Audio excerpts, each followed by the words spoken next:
नमस्कार, आप देख रहे हैं पंजाब केसरी। मैं हूं विकास जुलाना। भारत की संसद लोगों की भलाई के लिए नए कानून लेकर आती है, कानूनी प्रक्रिया में बदलाव करती है। जो ये अभी नए कानूनी प्रक्रिया आई है, क्या इससे लोगों को भला होने वाला है या लोगों को कैसे समझाया जाए, उसके लिए दिल्ली सरकार और दिल्ली पुलिस मिलकर एक एग्जीबिशन रखे हुए हैं, एक प्रदर्शनी रखी है, जहाँ लोगों को समझाया जा सके कि क्या बदलाव नए कानूनी प्रक्रिया में किए गए हैं।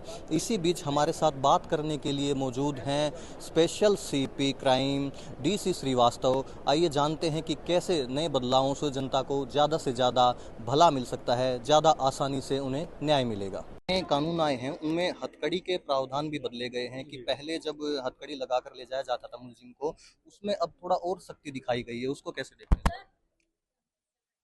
जी, इसमें जो हथकड़ी लगाने का प्रावधान है, तो जो पेशेवर अपराधी हैं, जो संगीन अपराधों में लिप्त हैं, जो आदतन अपराधी हैं, तो उसके बारे में ये एक स्पेसिफिक प्रोविज़न किया गया है कि किस तरह से और किस प्रक्रिया से और किस आधार पे उनको हथकड़ी लगाई जा सकती है, ताकि वो हिरासत से नहीं भाग सकें।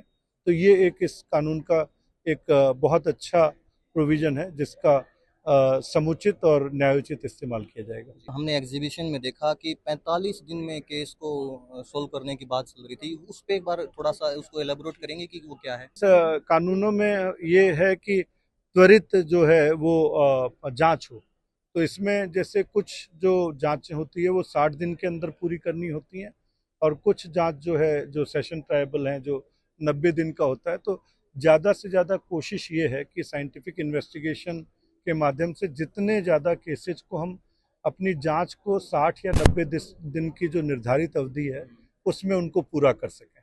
तो अगर एक बार जब ये जांच जल्दी पूरी हो जाएगी, उसके बाद अगर चार्जशीट है वो दाखिल की जाएगी, तो कोर्ट भी उसका जल्दी संज्ञान ले सकेगा और जल्दी ट्रायल शुरू हो सकेगा। और इस कानून में ये भी प्रावधान किया गया है कि ट्रायल इन एब्सेंशिया, कि अगर कोई अपराधी जो भागा हुआ होता है, तो उसका जो है, अगर प्रोक्लेम्ड ऑफेंडर है, तो उसके खिलाफ उसकी अनुपस्थिति में भी उसको सजा सुनाई दी जा सकती है, अगर ट्रायल पूरा हो और उसके उसके खिलाफ एविडेंस आता है और उसके खिलाफ पूरे सबूत रहते हैं।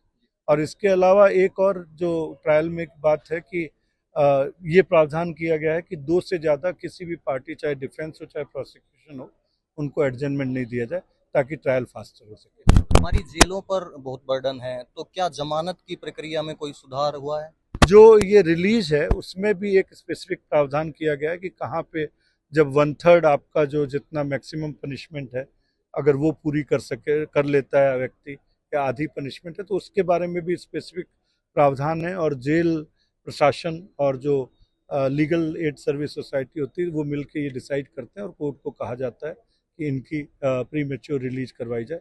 तो इस तरह से जेलों पे भी जो दो चीज़ें होंगी कि एक तो न्याय जल्दी होगा, तो अंडर ट्रायल की भी संख्या घटेगी, और दूसरा कि जो लोग जिनको न्याय किसी वजह से टाइम पे नहीं मिल पाया, उसमें एक निर्धारित अवधि के बाद उनको जमानत के हकदार बन जाते हैं। सवाल सर, कि जब केस की तफ्तीश चल रही होती है उस समय पहले देखा जाता था कि जो पुलिस फोर्स है वो बिना किसी वारंट के लोगों से तफ्तीश करने में हमें खबरें मिलती थी। क्या उसको उसमें कोई सख्ती की गई है? नहीं, देखिए, जहाँ तक कुछ अपराध होते हैं जहाँ पे हम लोग जैसे नॉन कॉग्निजेबल अपराध होते हैं, वहाँ पे वारंट की बात होती है, लेकिन जो संज्ञेय अपराध होते हैं, तो वहाँ पे पुलिस की जो पावर कानून में दी गई है, उसको वो अ, अ, लागू करके या उसको इस्तेमाल करके वो कानूनी कार्रवाई